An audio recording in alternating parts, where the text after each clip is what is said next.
Welcome everybody to this session for TLC 2021. My name is Teresa Kurek and I'm the Director of Faculty Support and Development here at UAGC. I'll be the host of this session, Promoting Self-Efficacy for Neurodiverse Learners, a presentation for collegiate level learning. By joining us today, you acknowledge that this session is being recorded and will be shared with TLC related materials. Remember that microphones are muted for this presentation, but we encourage you to post your questions and comments in the chat. Also, we've enabled live transcription, so if you would like to use it, click the live transcription button at the bottom of your Zoom window. Now, it is my pleasure to introduce you to Dr. Beth Ardolino, Associate Professor in the Forbes School of Business and Technology at UAGC. Have it, Beth. Thank you. Hello, my name is Dr. Beth Ardolino, and I'm a Certified Project Management Professional, PMP, and Professor of Project Management at the University of Arizona Global Campus. I recently completed a year-long program certificate in Learning Differences in Neurodiversity with Landmark College in Vermont. Today, we are going to focus on the asynchronous teaching and learning environment in higher education. My passion is teaching with the specific goal to enhance the academic self-efficacy for neurodiverse students. I've found that these students are brilliant, but don't always conform to societal norms for learning. As educators, we have the power to change the way these students learn. So the goal is to improve academic efficacy for neurodiverse students. As educators, we need to understand what neurodiversity means, along with implications for teaching and learning in a higher education environment. This is not a comprehensive dive into how to fix problems, but rather to understand the barriers and provide resources for making a difference in teaching for learners. Educators already have a full plate of regulatory requirements to ensure students meet academic goals. Adding more work or requiring individualized attention is just not a viable option. Instead, we must level the learning field to provide accessibility for all students so they can synthesize information on equal terms. We will provide a high-level overview of neurodiversity, executive function, self-efficacy, and educational barriers, along with tools for success. Our expected outcomes are to provide teachers, instructors, professors with awareness of the challenges faced by neurodiverse students and be able to recognize signs of neurodiverse learners based on the educator's interaction with those students. The outcome will be to provide educators with means to adjust their interaction and teaching methods through course design and learning tools. I have a video that I think is going to be very beneficial. Neurological differences like autism or ADHD are considered to be dysfunctional disorders and disabilities under the medical model of mental health. There's too little attention given to enabling people with neurologically different minds to be accepted for themselves, to discover and celebrate their strengths, and to find a place in society that values their differences. When most of us think of diversity, we think of things like race or sexual orientation, but there's a different kind of diversity you might not know about, neurodiversity. Neurodiversity is the concept that neurological differences among people should be recognized and respected. I believe it's time for this new social movement, the neurodiversity movement, to take off.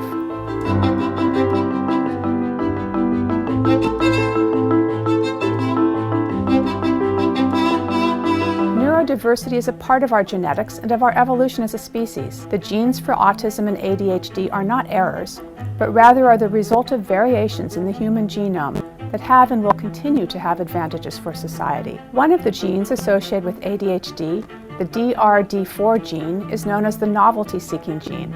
It arrived on the human evolutionary scene over 10,000 years ago. Genes associated with autism also go back more than 10,000 years. Research suggests that genetic variants linked to autism might have been positively selected during human evolution because they contributed to exceptional memory skills, heightened perception in vision, taste, and smell, a precise eye for detail, and an enhanced understanding of systems such as animal behavior. These characteristics likely remain in the gene pool today because they are still advantageous. As a psychologist advising the parents of differently wired kids, I tell parents they have a choice between trying to change the child to fit the environment and changing the environment to fit the child. There are many different microhabitats and subcultures in our world. For an individual with autism or ADHD, Finding success on their own terms may come from discovering the particular niche that fits best, the niche that allows their strengths to shine and their challenges to be minimized.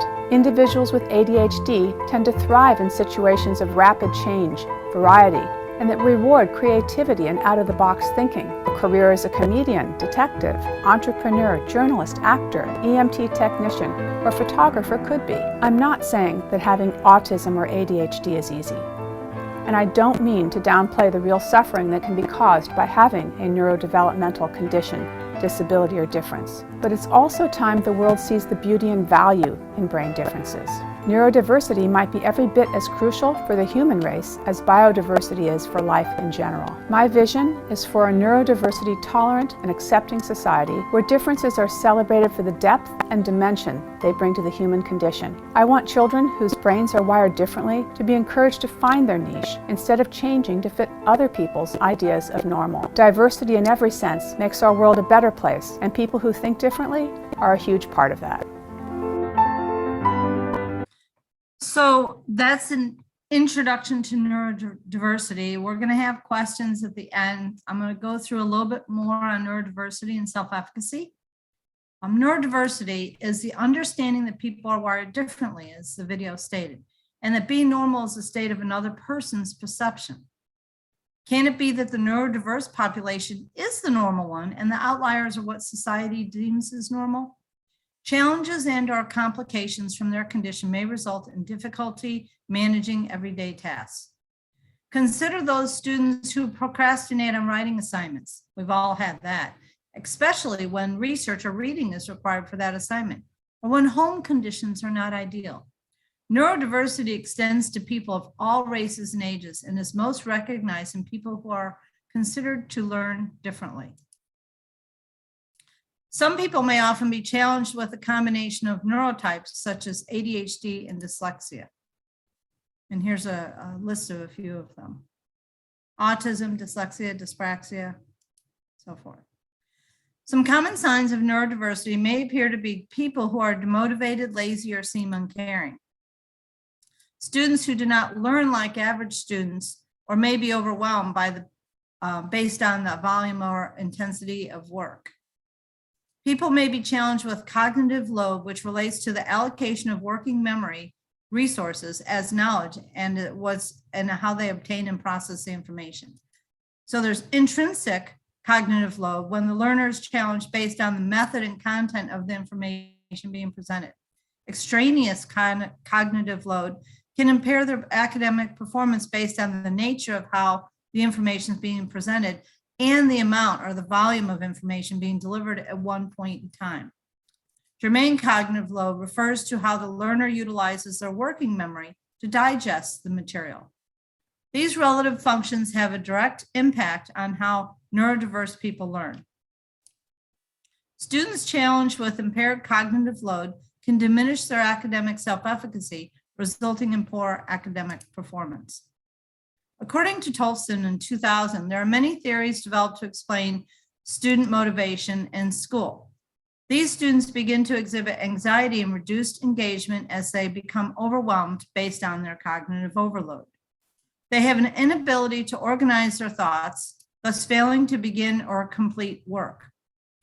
Overload occurs when students are presented with large amounts of text or graphics that they cannot easily digest. Some state they reread sentences multiple times without synthesizing the material. Another overload occurs when they are presented with a set timeline to complete the work, when quite often their performance is hindered due to slow processing speed. It's also identifiable when they become unresponsive to communication outreach. So what can be done to help these students who learn differently? How can we encourage completion of assignments? How do we engage these students who do not respond to frequent communications? The answer is through observation, understanding, compassion, and the dedication to creating an accessible environment for them to learn. People who learn differently tend to be challenged with typical, what we call executive functions, as defined by Brown in 2008. Activation, the first one, students just can't get started. They're like staring at a blank page. Focus means the lack of ability to focus on a single task at a point in time. Many students for effort take more time to process, like the student who is told to finish his work later but never does. Emotion, who are those students who just shut down when they're overwhelmed. Memory relates to how a person retains and recalls the information. And then action is having the ability to monitor and self-regulate their work, or in some cases, self-advocate that they need assistance. So talking about self-efficacy, what is self-efficacy? Albert Bandura, who's considered the father of self-efficacy, identifies that self-efficacy is a person's belief in their ability to complete a task or goal. According to Bandura, in 1997, people base their intentions on past experience and tend to avoid situations in which they were previously unsuccessful. Much of this relates to their belief in their ability to perform well and accomplish their goals. So academic self-efficacy is based on goal setting and how students attribute their efforts to success and failure. When students expend much effort but without success, their academic self-efficacy diminishes. So Albert Bandura identified that self-efficacy is derived from 4 sources. Performance accomplishment means actually completing the work. Observing others, watching them complete the work or how they complete the work. Verbal persuasion, and this is really where we as instructors come in, where we encourage them that they can do it and then help them accomplish it. And then mastery of experience, where they're actually becoming competent and successful in producing quality outcomes. So to facilitate achieving a higher academic self-efficacy, educators should promote these sources in an accessible environment. So self-efficacy also relates to educators and their belief in their students that they will be able to learn the material. So to improve academic self-efficacy for students, we have to focus on course design, which must be modified to encourage learning in multiple formats. Educators should engage in varied teaching styles and methods, acknowledge learning differences, that's the big one, and recognize success through accomplishments. They must encourage students to self-advocate for accommodations, and that students should be provided with resources that minimize their barriers and maximize their ability to succeed.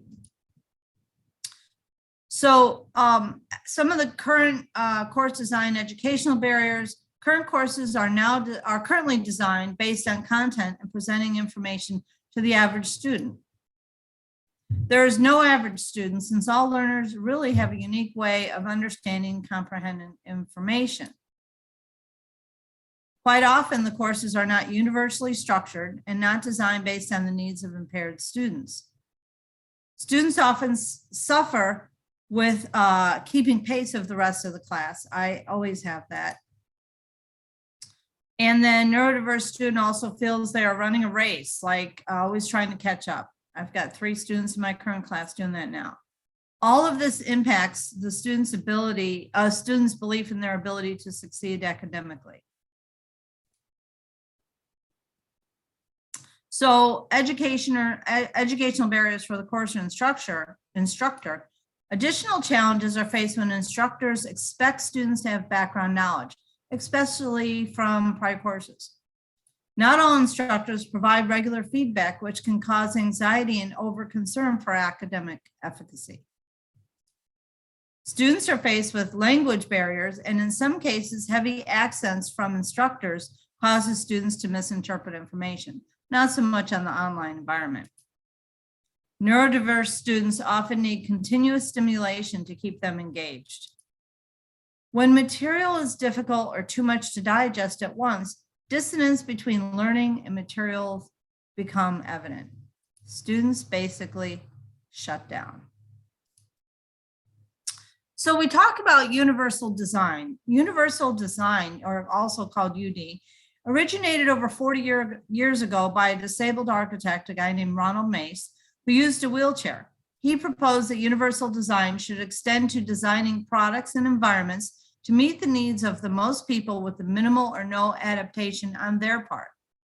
While the initial universal design was formulated based on physical access, educational application of UDIAs emerged with multiple models. Universal Design for Instruction, also called UDI, originated at the University of Connecticut, which was supported by federal grants. The approach to teaching results in instructional strategies that support a wide range of neurodiverse learners. A framework for UDI includes a pedagogical model with principles for reflective instruction. Curriculum and materials should be designed based on these principles. Equitable and flexibility in use, meaning all accessible by all people with diverse abilities with a range of multiple options. Simple and intuitive, meaning straightforward and not too complex. Effectively communicated. Anticipates variance in students' learning pace. Requires a low physical effort, minimizing non-essential physical effort. Creates a community of learners, which promotes interaction and communication, and also provides an instructional climate that is welcoming and inclusive. So universal design for your learning was developed as a method for planning and developing curricula to promote access, participation, and progress in the general education curriculum for all learners. CAST, C-A-S-T, was founded in 1984 to enhance course materials and content by providing multiple means of presenting the material for student expression and student engagement. Universal design examples include e-reader, graphic organizers, video enhancement tools, and graphic design tools. One of the initiatives that I was just introduced to recently at University of Arizona Global Campus is what they call the Power of One initiative. It's an initiative that links instructor engagement to neurodiverse students. It encourages targeted support to at-risk or struggling students in their courses. The objective of this initiative is to identify students within your course who might benefit from an instructor's willingness to support the individual students through targeted interventions. And these students are the ones that were previously dropped courses, returning from a break, or are at risk for dismissal. For the students, it includes accommodations such as late grading, assignment revisions, and instructor communications that reflect their engagement in the Power of One program.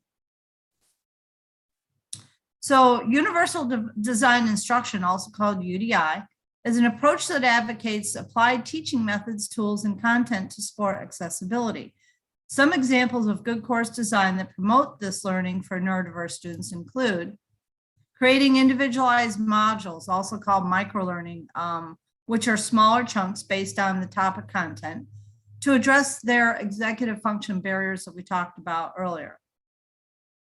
Creating a consistent structure based on individual or smaller modules allows the learners to synthesize and digest the material so they're not overwhelmed. It includes simple summary tips to reinforce the learning, implements project management approach to learning, such as the course design based on principles that first identify the requirements to determine what's in and out of scope. Throughout the design development, various microlearning tidbits, as we spoke about, to include visual, audio, and hands-on learning that will promote engagement. And to identify potentially neurodiverse learners without specifically pointing them out with frequent communications and feedback. Those who are non-responsive should be engaged early to ensure they understand the instructor is dedicated to their education and learning. During my tenure in the Landmark program, it was a year-long program, I created a universal artifact for students to construct a writing assignment. The template I'm going to present is based on sound writing research skills and addresses the activation executive function. Educators can modify this template to meet the needs of any course. And feel free to reach out to me later if you need a copy of it. It guides the students through sound writing principles and paragraph development. So what I did was I first created a template that all students use. And you create the heading in the outline form. It doesn't hurt to give them the outline because that ensures that they're going to include all of the elements. In the blue box, I put the outline in a blue box, and all the other teaching or helpful UDI tips is based on the grading rubric. So what I do is I create a blue box, just like for the introduction section, that says, here's the rubric that I grade by. These are the 4 elements. And then I use what they call the meal plan. And we'll talk about that in a second, to prompt the students for each sentence within the paragraph. So I've used this template with 3 courses so far with positive feedback from the students. In other words, the objective is to present students with tools to improve their academic self-efficacy.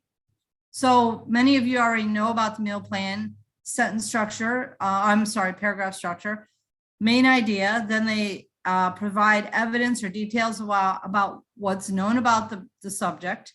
And then they analyze it using those critical thinking skills, providing evidence that supports providing an analysis of the evidence that they've presented, and then a link to the next paragraph. So the next actual assignment instructions are placed in a box, as I mentioned earlier. And then these blue boxes, I instruct the students to remove them once they're done writing. And I actually have a section, let me go back one, where it says begin indented paragraph here. So it's already indented for them. All they have to do is start typing and then remove that blue box when they're done. And so at the bottom of the paper, I also include all the assignment requirements. And the way this helps is that a lot of students go back and forth between the course and the assignment and their paper. By putting it straight into the template, the students are focused only on the paper that they're writing. And then I also actually provided an example of how to properly format their reference list. I also provide some steps on how to write a great paper, how to build it in sections. And then one other thing I do is I create some info on how to conduct research for their paper. I want to thank you. We're going to answer some questions here, but I also want to let you know that in this presentation, further on, I have some slides here that show some tools that you can get to, as well as resources in my reference list. So thank you for attending my session. And are there any questions? Thank you, Dr. Ardolino. And we encourage everyone to post questions and comments in the chat. We can get those to Dr. Ardolino to answer. I am happy to kick things off with a question, though. You showed us this template as an example of what you do in your course design for supporting neurodiverse learners, but can you talk a little more about what you do in current active courses to support neurodiverse students? Sure. So it's interesting because that Save One program that came up, in my courses, I focus on one of the first things I do is and whether I have 10 students or 25 students, I actually respond to every initial post. And it may not be, huge paragraphs, but I affirm whether or not they're on target with their response or that they're off target and they need more information, and I'll provide that. I want the discussion board to really be a discussion among students, but I also want these students to understand that they're on the right track or they're not. Because in the online learning environment, they're out there just reading books and possibly lectures and such. And whether or not their interpretation is correct is still arbitrary to them. So that's one of the things I do. Another thing that I do is as soon as I see a student that's not on target, I reach out to them. I also, and this might seem a little odd, but I close my discussions right after the week is over. But then those who've missed the discussions, I allow them, if there's extenuating circumstances, to go back and post their initial post. So that prompts them that they need to get their responses to fellow learners in for sure, because I don't want to require other learners to have to go backwards in their discussions. They want to stay moving forward with 5-week courses. It's just too hard to monitor current and past discussions.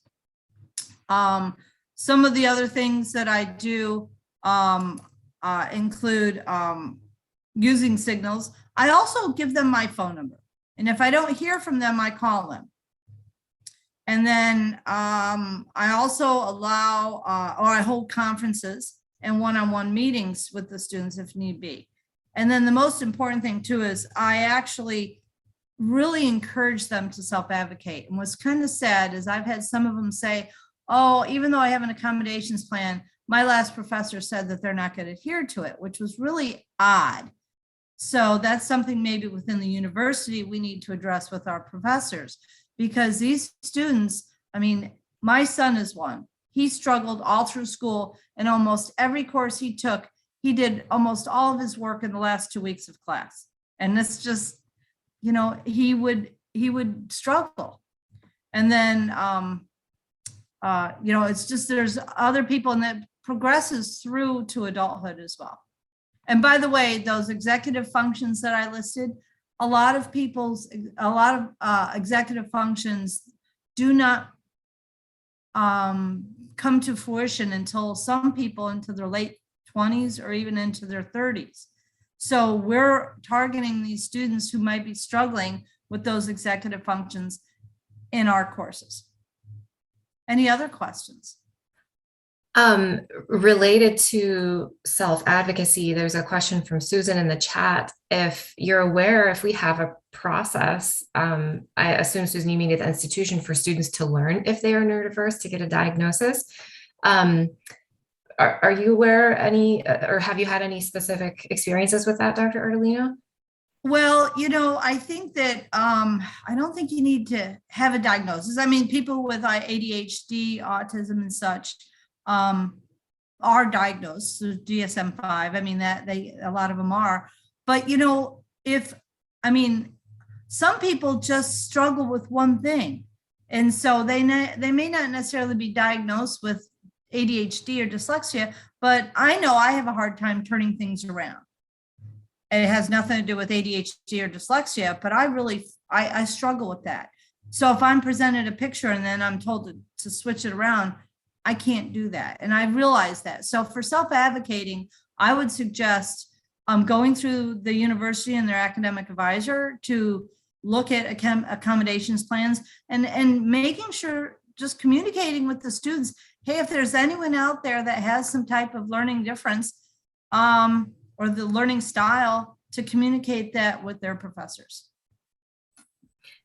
Definitely. And I see in the chat, yes, Susan, of course, you need specific documentation to get official accommodations, and always the Office of Student Access and Wellness is an excellent resource for that. I have a follow-up question about your description of what you do in a live classroom right now to support your students. In connection with this Power of One initiative, which is meant to, you know, meet students at their point of need to help them persist. A lot of what you describe depicts a particular kind of faculty disposition. So I'm wondering, you know, how would you define a successful faculty disposition that maybe, you know, we all can work towards, that is most helpful for neurodiverse learners? Well, you know, I guess that's just kind of me, but I have a passion for teaching and I have a passion for learning. And when I see a student struggling, and I watched my son, who's now 27, struggling, I think the best thing is to recognize when someone's struggling. Look at that signals where it says, hey, the student hasn't participated in the last whatever courses, and they've missed all their assignments, or they were late in all their assignments. Go out there and look to see who these people are, so you can identify. I hate to see or wait till the person is at that point of potential dismissal. So the first thing I do when I get into a new course is I go out to signals and I say, okay, who are these people who might be challenged or might have neurodiverse learning challenges? So I actually have a spreadsheet with my grades and stuff, and I make notes to myself. So I know that that person might need some assistance, but I also hold them accountable, right? Because I mean, you have some students who just kind of, you feel like they're blowing you off, excuse the language, but you know, you want to make sure that they realize they can do it. And I actually had a few students that just were shutting down.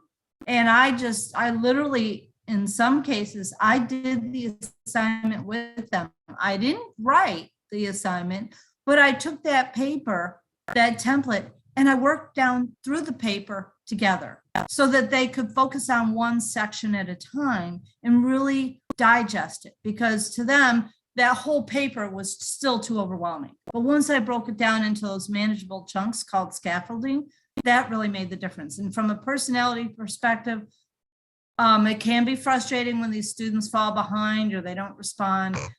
Don't give up, because they need us. Well, thank you so much for a beautiful and informative presentation.